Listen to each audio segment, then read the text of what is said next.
RRB railway recruitment board আৰু BSF border security ফ'ৰ্চৰ পৰা নতুনকৈ কিছু সংখ্যক পদ মুকলি কৰা হৈছে, যিখিনি পদৰ বাবে আপোনালোকে অনলাইন যোগে এপ্লাই কৰিব লাগিব। আৰু এই পদসমূহৰ কোনকেইটা পদৰ বাবে কি অৰ্হতা লাগিব, কি যোগ্যতা লাগিব, গোটেই তথ্যখিনি আপোনালোকে এইটো ভিডিঅ'ৰ মাধ্যমেৰে জানিব পাৰিব, য'ত আপোনালোকে 10ম শ্ৰেণী উত্তীৰ্ণৰ পৰা ক্লাছ 10 পাছৰ পৰা আপোনালোকে এপ্লাই কৰিব পাৰিব। তো ইয়াত কোনখিনি পদৰ বাবে ক্লাছ 10 পাছ বিচৰা হৈছে বা কোনখিনি পদৰ বাবে কি অৰ্হতা বিচৰা হৈছে, কি যোগ্যতা বিচৰা হৈছে, তো গোটেই তথ্যখিনি আপোনালোকৰ সুবিধাতে এইটো ভিডিঅ'ৰ মাধ্যমেৰে মই লৈ আহিছোঁ। ভিডিঅ'টো আপোনালোকৰ বাবে অতি প্ৰয়োজনীয় হয় যদি আপুনি চাকৰি সন্ধানত আছে। চ' আজি এই দুটা খবৰ আপোনালোকে মিছ নকৰিব। তো এই খবৰ দুটাত যোৱাৰ পূৰ্বে মই আপোনালোকক পুনৰবাৰ স্বাগতম জনাইছোঁ জব আছামৰ অন্য এটা খবৰে। আমি আপোনালোকৰ সুবিধাৰ্থে নতুন চাকৰি খবৰ পোনপ্ৰথমে আমি লৈ আহোঁ। গতিকে আজিও দেৰি নকৰি আজি যোন দুটা খবৰ লৈ আহিছোঁ, তো তাৰে প্ৰথমে আমি বৰ্ডাৰ চিকিউৰিটি ফ'ৰ্চ অৰ্থাৎ BSFৰ ফালৰ পৰা যিখিনি পদ মুকলি কৰা হৈছে সেইখিনিৰ ওপৰত আমি আলোচনা কৰিম বিতংভাৱে। ইয়াত কি অৰ্হতা লাগিব আৰু কি আপোনালোকৰ যোগ্যতা লাগিব বা কেতিয়া লাষ্ট ডেট আছে অনলাইন এপ্লাই কৰা, কেতিয়াৰ পৰা ষ্টাৰ্ট হ'ব, গোটেই তথ্যখিনি আমি আলোচনা কৰি লওঁ। আৰু ইয়াৰ পাছতে আমি RRB ফালৰ পৰা অৰ্থাৎ ৰেলৱে ৰিক্ৰুটমেণ্ট বৰ্ডৰ পৰা যিখিনি পদ মুকলি কৰা হৈছে সেইখিনিৰ বিষয়ে আমি আলোচনা কৰিম। তো BSF অৰ্থাৎ বৰ্ডাৰ চিকিউৰিটি ফ'ৰ্চৰ পৰা আপোনালোকৰ পদ মুকলি কৰা হৈছে, যিখিনি হৈছে GD কনষ্টেবলৰ বাবে পদ মুকলি কৰা হৈছে, য'ত আছে 549টা পদ, 549টাকৈ পদ মুকলি কৰা হৈছে। আৰু এইখিনিতে আপোনালোকক ক্ষমা খুজিছোঁ, মোৰ চৰ্দি হৈ আছে যিহেতু, গতিকে ভইচটো আপোনালোকে ভাল পাইছে নাই বা ভালকৈ বুজি পাইছে নাই সেইটো মই ধৰিব পৰা নাই, মাতটো ভালকৈ ওলোৱা নাই, তো সেইটোৰ বাবে আপোনালোকে ক্ষমা কৰে যেন। আৰু তো এতিয়া আহক, এইটো যোনটো 549টা GD কনষ্টেবলৰ পদ মুকলি কৰা হৈছে, এই পদসমূহ হৈছে স্পৰ্টছ কোটাৰ পদ। আৰু ইয়াৰ বিষয়ে আমি এতিয়া সবিশেষ আলোচনা কৰিম এইটো ভিডিঅ'ৰ জৰিয়তে। তো প্ৰথমে ইয়াত উল্লেখ কৰা মতে ইয়াৰ যোগ্যতাৰ বাবে ইয়াত উল্লেখ কৰি দিয়া হৈছে আপোনালোকৰ এজ লিমিটটো, বয়সৰ সীমাটো ইয়াত কোৱা হৈছে মিনিমাম এজ 18 ইয়াৰ্ছ হ'ব লাগিব। 18 বছৰৰ পৰাহে আপোনালোকে এপ্লাই কৰিব পাৰিব এই পদসমূহৰ বাবে। আৰু লগতে মেক্সিমাম এজ 23 ইয়াৰ্ছ, 23 বছৰ বয়সলৈকে আপোনালোকে এপ্লাই কৰিব পাৰিব। আৰু ইয়াত এজ ৰিলেক্সনো আছে, বয়সৰ ৰেহাইও আছে, যিটো চৰকাৰী নিয়ম অনুসৰি বয়সৰ ৰেহাই পোৱা যায়, তো সেইটো আপোনালোকে ইয়াতো উপলব্ধ হ'ব। তাৰপিছতে ইয়াত যোনখিনি 549টা পদ আছে, তো ইয়াত মেলৰ বাবে আছে 277টা পদ আৰু ফিমেলৰ বাবে আছে 272টা পদ, অৰ্থাৎ 272টা পদ ফিমেলৰ বাবে ৰিজাৰ্ভ আছে। টোটেল সৰ্বমুঠ হৈছে আপোনালোকৰ 549টা পদ।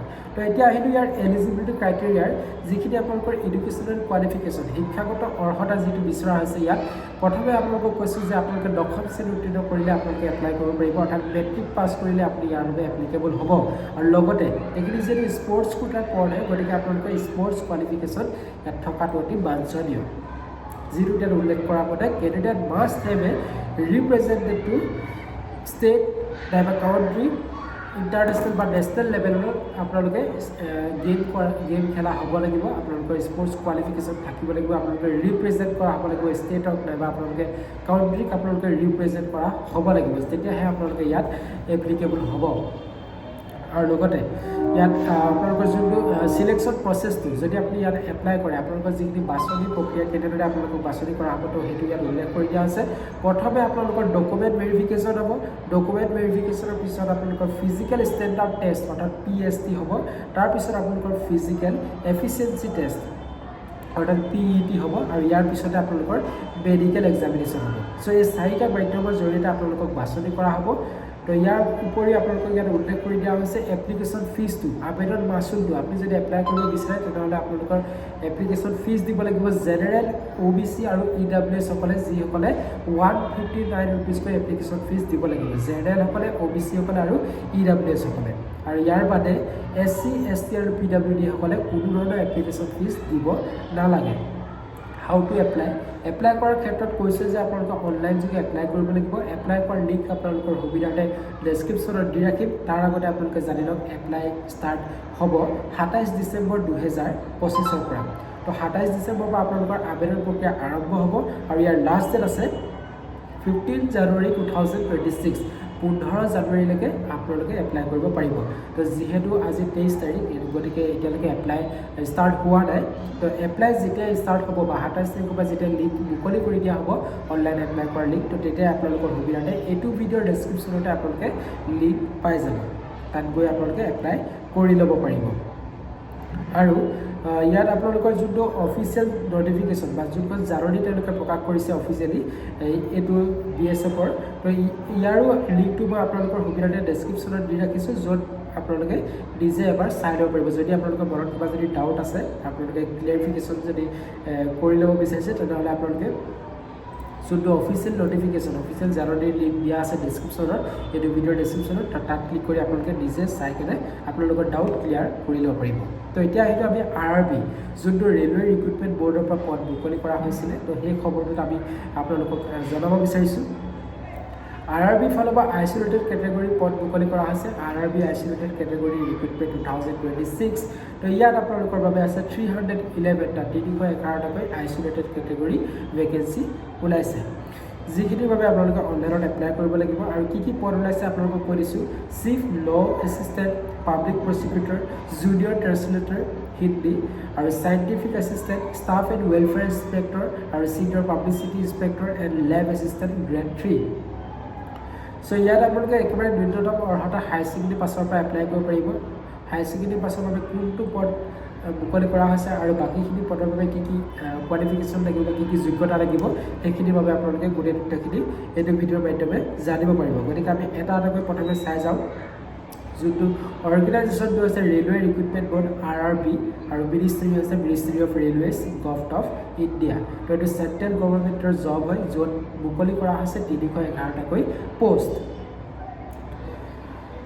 চ' ইয়াৰ পিছতে আমি এতিয়া চাওঁ ইয়াত আপোনালোকৰ পোষ্ট ৱাইজ আপোনালোকৰ কোনটো পদৰ বাবে কি কোৱালিফিকেশ্যন লাগিব সেইখিনি আমি এবাৰ চাই ল'ম। তো যোনটো পদ আছিলে আপোনালোকৰ চিফ ল এছিষ্টেণ্ট, তো এই পদটোৰ বাবে আপোনালোকৰ কোৱালিফিকেশ্যন লাগিব ডিগ্ৰী ইন ল'ত আপোনালোকে ডিগ্ৰী কৰা হ'ব লাগিব, লগতে 3 বছৰ আপোনালোকে প্ৰেক্টিছ কৰা হ'ব লাগিব এজ এ এডভকেট। 3 বছৰ আপোনালোকে প্ৰেক্টিছ কৰা হ'ব লাগিব, আৰু আপোনালোকৰ এজ লিমিটটো হ'ব লাগিব এই পদটোৰ বাবে 18 বছৰৰ পৰা 40 বছৰৰ ভিতৰত।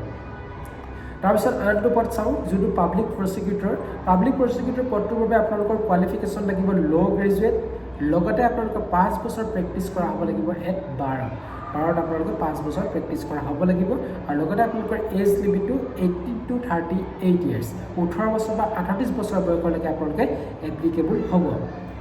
তাৰপিছত চাইণ্টিফিক এছিষ্টেণ্ট ট্ৰেইনিং, তো এই পদটোৰ বাবে আপোনালোকৰ কোৱালিফিকেশ্যন ইয়াত উল্লেখ কৰা হৈছে masters degree in psychology, masters degree কৰা হ'ব লাগিব চাইক'লজিত, আৰু লগতে এক্সপিৰিয়েঞ্চ লাগিব এবছৰ আপোনালোকৰ চাইক'লজি টেষ্টিঙত আপোনালোকৰ অভিজ্ঞতা বিচৰা হৈছে, আৰু লগতে এজ লিমিটটো 18 to 35 ইয়াৰ্ছ, 18 বছৰ পৰা 35 বছৰৰ বয়সলৈকে আপোনালোকে এপ্লাই কৰিব পাৰিব।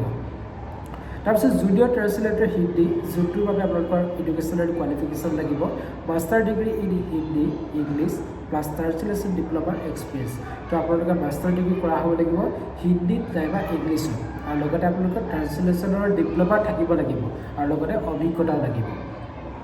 আৰু এজ লিমিটটো ইয়াত আছে আপোনালোকৰ 18 to 33 ইয়াৰ্ছ, 18 বছৰৰ পৰা 33 বছৰ বয়সলৈকে আপোনালোকে এপ্লাই কৰিব পাৰিব। তাৰপিছত ছিনিয়ৰ পাব্লিচিটি ইনস্পেক্টৰ, যিটোৰ বাবে আপোনালোকৰ কোৱালিফিকেশ্যন লাগিব graduate plus diploma in PR journalism mass communication. আপোনালোকে গ্ৰেজুৱেট কৰাৰ উপৰি আপোনালোকৰ ডিপ্ল'মা থাকিব লাগিব PRত নাইবা জাৰ্নেলিজিমত নাইবা মাছ কমিউনিকেশ্যন কৰা হ'ব লাগিব, আৰু লগতে আপোনালোকৰ ইয়াত অভিজ্ঞতা লাগিব 2 বছৰ আপোনালোকৰ ন্যূনতম অভিজ্ঞতা থাকিব লাগিব। এজ লিমিটটো ইয়াত কোৱা হৈছে 18 to 33 ইয়াৰ্ছ, 18 বছৰ পৰা 33 বছৰ বয়সলৈকে আপোনালোকে এপ্লাই কৰিব পাৰিব। তাৰপিছত একেবাৰে শেষৰটো নহয় ষ্টাফ ৱেলফেয়াৰ এণ্ড ইনস্পেক্টৰ পদ, তো যিটোৰ বাবে আপোনালোকৰ ইয়াত কোৱালিফিকেশ্যন কোৱা আছে গ্ৰেজুৱেট হ'ব লাগিব, গ্ৰেজুৱেটৰ লগতে আপোনালোকে ডিপ্ল'মা কৰা হ'ব লাগিব MBA নাইবা LLB নাইবা HRM, আৰু লগতে আপোনালোকৰ এজ লিমিটটো যিটো ইয়াত উল্লেখ কৰা হৈছে 18 to 38 ইয়াৰ্ছ হ'ব লাগিব। তাৰপিছত আহিলে আপোনালোকৰ লেব এছিষ্টেণ্ট গ্ৰেড 3 কেমিষ্ট এণ্ড মেটালাৰ্জিষ্ট। তো ইয়াত আপোনালোকৰ উল্লেখ কৰা হৈছে কোৱালিফিকেশ্যনটো শিক্ষাগত অৰ্হতাটো ইয়াত লাগিব 12 উইথ ফিজিক্স এণ্ড কেমেষ্ট্ৰি, আপোনালোকে হায়াৰ ছেকেণ্ডেৰী পাছ আউট হ'ব লাগিব ফিজিক্সত আৰু কেমেষ্ট্ৰি, এই দুটা ছাবজেক্টৰ লগত আপোনালোকে হায়াৰ ছেকেণ্ডেৰী পাছ আউট হ'ব লাগিব, আৰু লগতে ইয়াত আপোনালোকৰ এজ লিমিটটো কোৱা হৈছে 18 to 30 ইয়াৰ্ছ, 18 বছৰ বা 30 বছৰৰ ভিতৰত আপোনালোকৰ বয়স হ'ব লাগিব। তো এতিয়া চাওক ইয়াৰ এজ ৰিলেক্সনটো যিটো আপোনালোকৰ বয়সৰ ৰেহাইটো ইয়াত উল্লেখ কৰি দিয়া হৈছে OBC NCL-সকলৰ বাবে আপোনালোকৰ 3 বছৰ বয়সৰ ৰেহাই দিয়া হৈছে SC ST-সকলৰ বাবে 5 বছৰলৈকে বয়সৰ ৰেহাই দিয়া হৈছে আৰু PWBD-সকলৰ বাবে 10 বছৰৰ বাবে বয়সৰ ৰেহাই দিয়া হৈছে আৰু এপ্লিকেশ্যন ফিজ ইয়াৰ বাবে আপোনালোকে যোনটো RRB আইচোলেটেড এইখিনি পদৰ বাবে আপোনালোকে এপ্লাই কৰিবলৈ হ'লে আপোনালোকে এপ্লিকেশ্যন ফিজ দিব লাগিব যোনটো SC ST PWD ফিমেল আৰু এক্স ছাৰ্ভিচমেন আৰু মাইনৰিটিজ আৰু EBC সকলে আপোনালোকে 250 ৰুপিজকৈ এপ্লিকেশ্যন ফিজ বা আবেদন মাচুল আপোনালোকে পে' কৰিব লাগিব আৰু এইটো ৰিফাণ্ডেবল হ'ব এইটো আপোনালোকক ঘূৰাই দিয়া হ'ব পাছত আৰু আদাৰ্ছ তো এইখিনি কেটেগৰীৰ বাহিৰে যোনখিনি SC ST PWD female x servicemen আৰু মাইনৰিটিজ আৰু EBC তো এই কেটেগৰীখিনিৰ বাহিৰে বাকীসকলে 500 টকাকৈ এপ্লিকেশ্যন ফিজ দিব লাগিব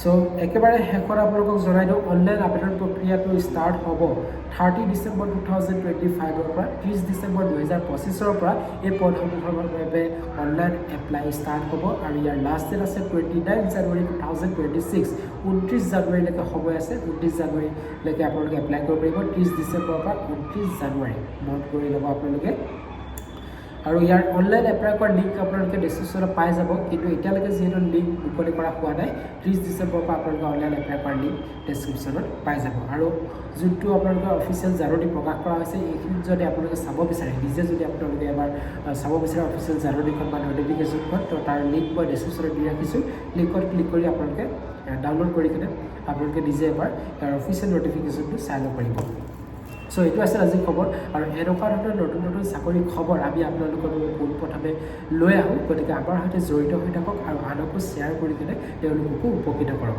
ধন্যবাদ